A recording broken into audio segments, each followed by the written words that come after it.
Thank you for having me. Just some words about me. So I'm Stefan. I'm the co-founder and CEO of Stockpulse. We are a data analytics company based in Bonn. And let me say some or highlight some words before I start presenting the idea. We are a data provider, so a data company. We are not a portfolio manager. We are working with different or several portfolio managers, hedge funds, asset managers who buy our data or rely on our data and incorporate that in their own trading strategies. So I think that's important to mention. In the current example I want to present, we are cooperating with Selective and UBS. And yeah, in that construct, we also the data provider. So I think that's important to mention before, because that's a little difference to the people who presented before us. Okay, then let's jump in the presentation. So what I want to show you today is we built with Selective the Europe Big Data Sentiment Index. It's owned 100% by Selective, and they calculate the index with the ISIN that you see here, and we are providing the data to Selective. So they are executing or calculating the index based on the input we provide to them. And UBS issued an index certificate based on that index. Yeah, we also see the ISIN, and the selection or the stock selection is completely based on social sentiment, so on all the analysis we do. And it's based on European equities, on the Stock 600, but I will come to that in a minute. And the launch date of the certificate was March 29 in 2019, so a little more than 2 years now. And what is it all about? So the strategy is based on completely on social sentiment, so on the sentiment data we harvest from different social media sources. I will come to that in a minute. What is that exactly? And the Europe in that case for the Big Data Sentiment Index Europe, the universe is the Stock 600 index, or I should better more precise that it's the Selective Europe 600. So, but that's 99% identical with the Stock 600 index. So it's based on an European equities universe, and input parameters are bus and sentiment values. So at the end, these are numerical values that we extract based on all the text documents we are harvesting and collecting from different social media sources. And selecting the top stocks where the certificate is investing in is a rule-based approach, which is based on our buzz and sentiment scores. So it looks at the sentiment and buzz over the last 3 months, because it's a quarterly rebalance, and it does that on an hourly basis. So it doesn't have only one data point every 3 months, but it has hundreds or thousands of different data points and aggregates them on a 3-monthly basis, and then builds thresholds and then picks the top stocks of the ranking we generate there. And the stock buckets which are generated every quarter are between 15 and 40 stocks. And the approach is, it's a long-only approach. And that's how it looks like since inception, since, as I said, March 29, 2019. So it outperforms the benchmark more than twice as much. It also has basically the same drawdown as the Stock 600 during Corona. But as you can see, it has a constant outperformance during other phases of the time period. And the portfolio consists of more than 50% of German stocks. And why is that? Because we have it depends on which companies we can get information, and about which companies people talk in social media sources. And even if we track the Stock 600 index, we don't track every language in Europe. So we track 3 languages, English, German, and Chinese. So for example, we don't track French or Spanish, and that's the reason why we have a pretty deep coverage on German and German sources, and that's also the reason why German stocks have a higher weight in the analysis we do in that example. And yeah, here are some numbers how the index performed. So lately it has a weaker phase, and that's, I looked it up. It's because of one stock. It's because of Knorr-Bremse, which was reallocated in June, and they had a hard. So the stock price of Knorr-Bremse was falling a lot. So, and that pulled the index also down. So that's the reason for the drawdown over the last 30 days. But if you compare the performance of the longer performance, let's say the yearly performance, it's with a Sharpe of 2.4.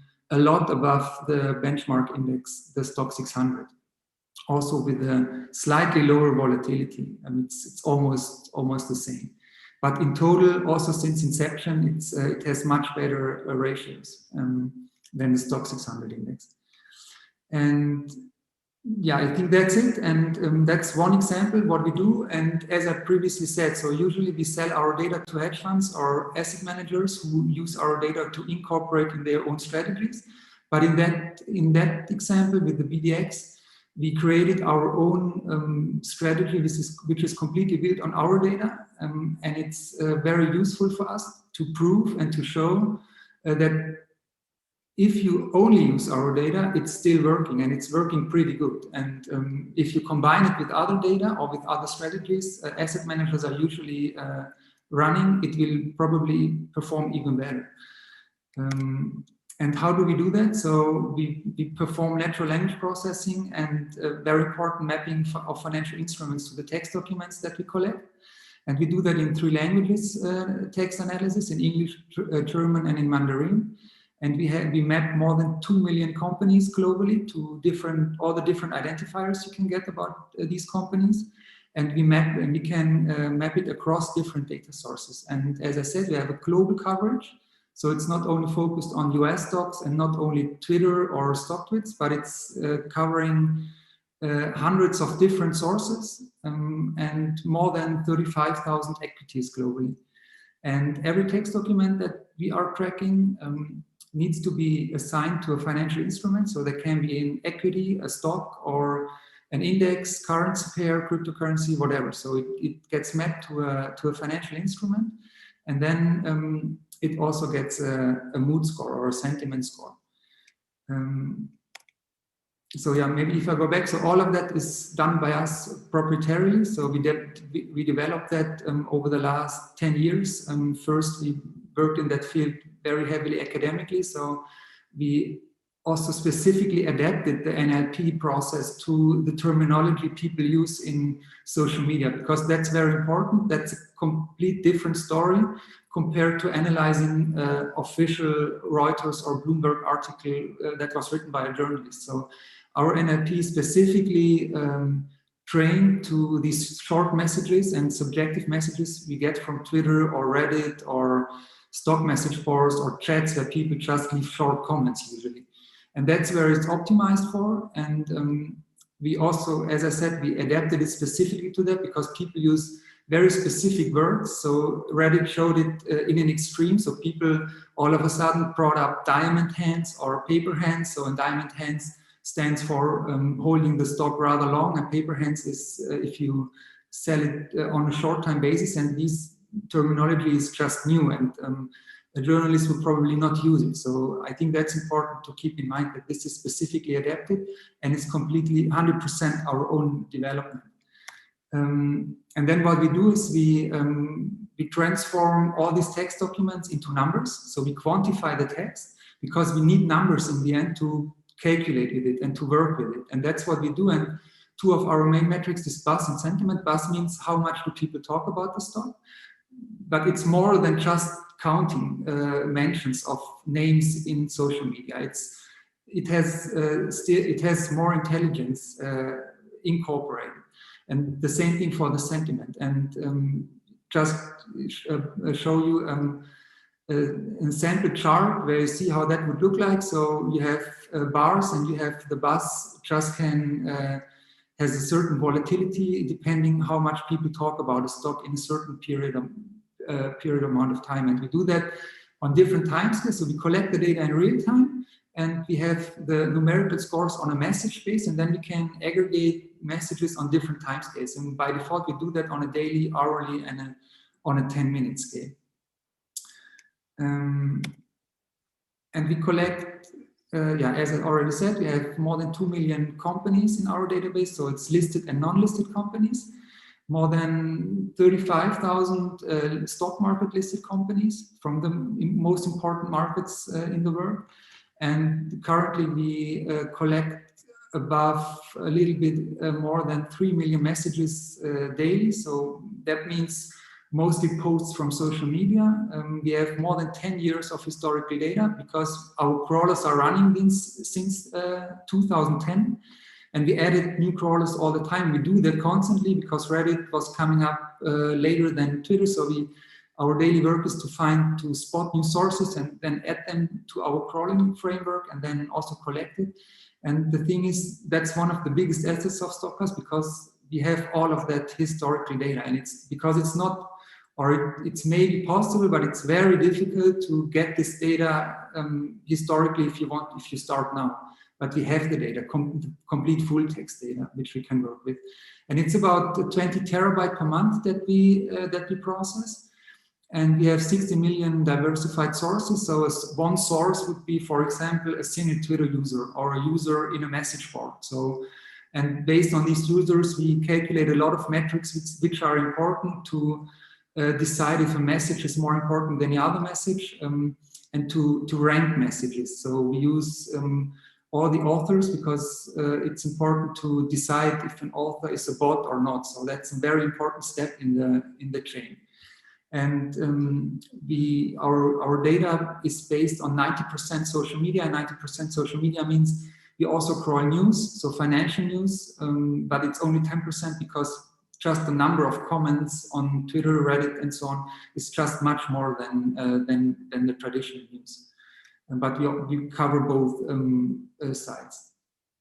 And here's some statistics about our coverage. So, as I already said, it's not really globally, but we cover the most important markets. It's North America, Canada, USA, and then Europe, with a pretty deep understanding of Germany, and UK, obviously, because it's also English.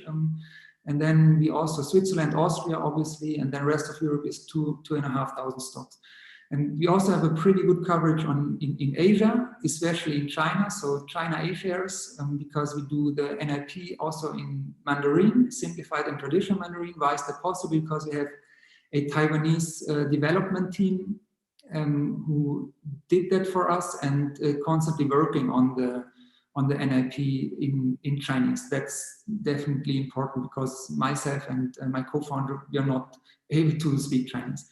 And on the right side, you see it's just a selection of the sources that we track. So Twitter, Stockpulse, obviously, MarketWatch, which is a news source, Weibo, Xuxiao, which are very important Chinese sources. And that's the thing. So if you go in there like Stockpulse and do a global coverage of social media sources, it gets difficult. So we have a lot of peers who also do sentiment analysis, but most of them, I would say 80%, just focus on Twitter and Stockpulse.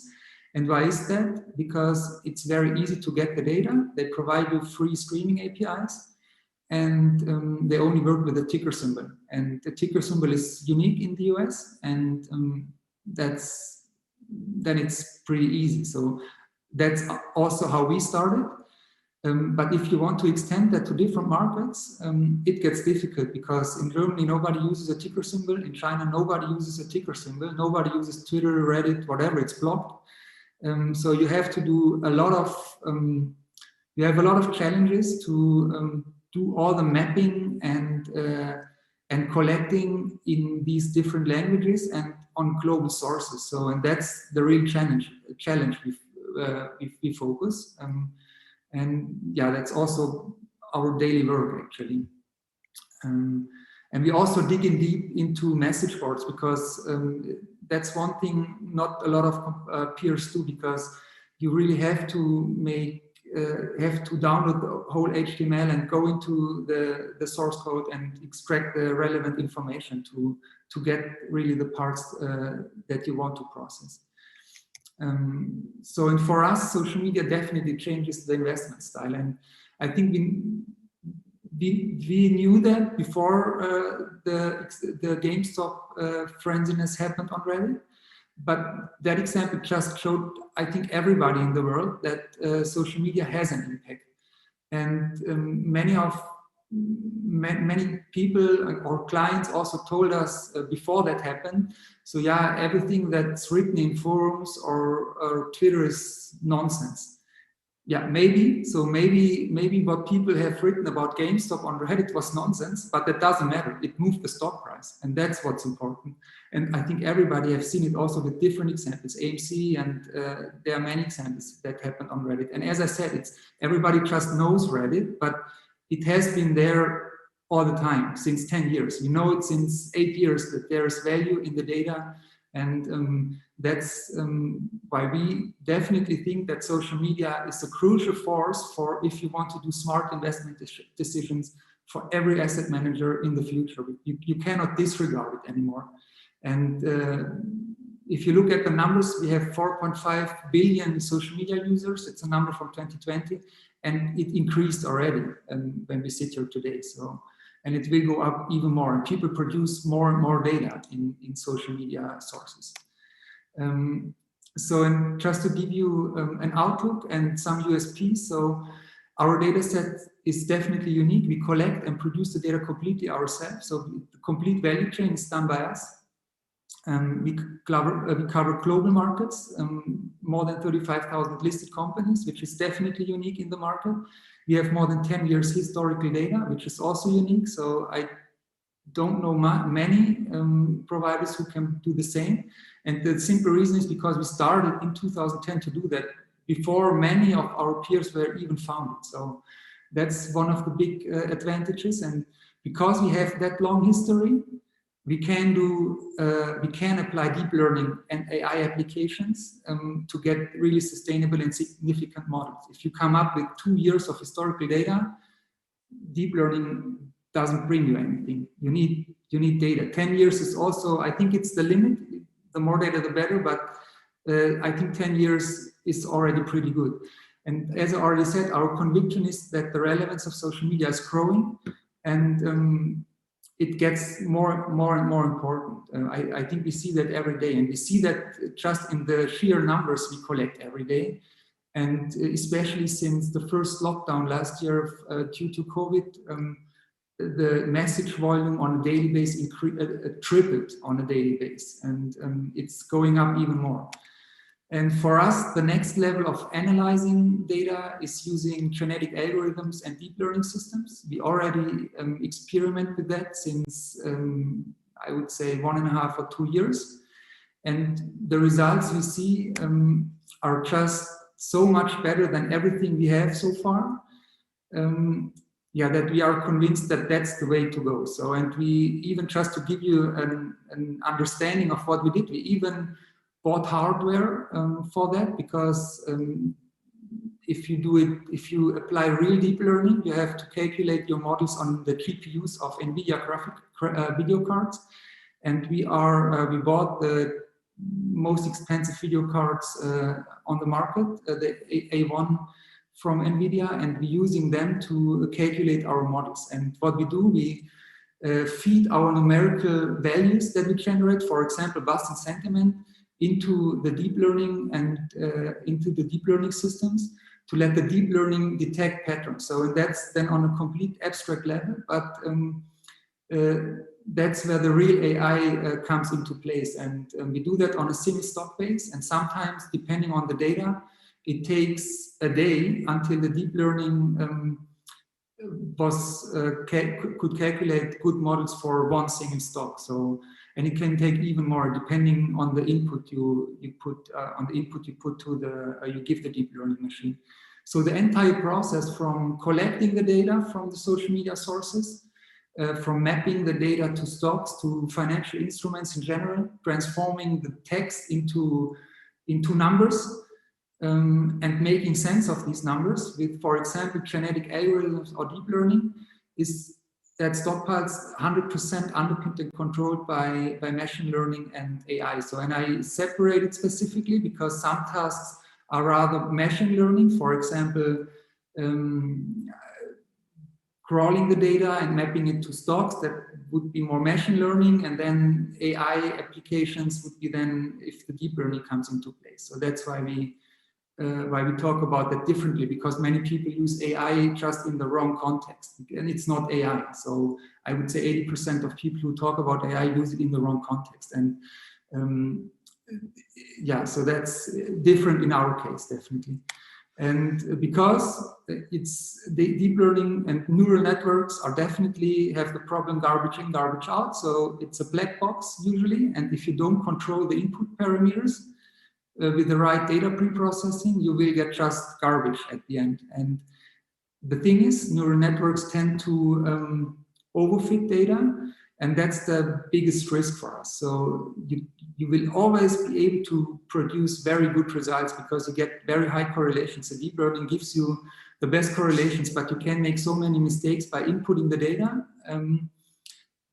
that you will get good results. But then if you take the strategies live or sell it to somebody, it will go down because it will not be sustainable. And that's what we are good in, to do these pre-processing steps, which are very important. And only then we can feed the AI or the deep learning machine. And I think that's something where we have a lot of experience. We optimized that experience and knowledge over the last 10 years.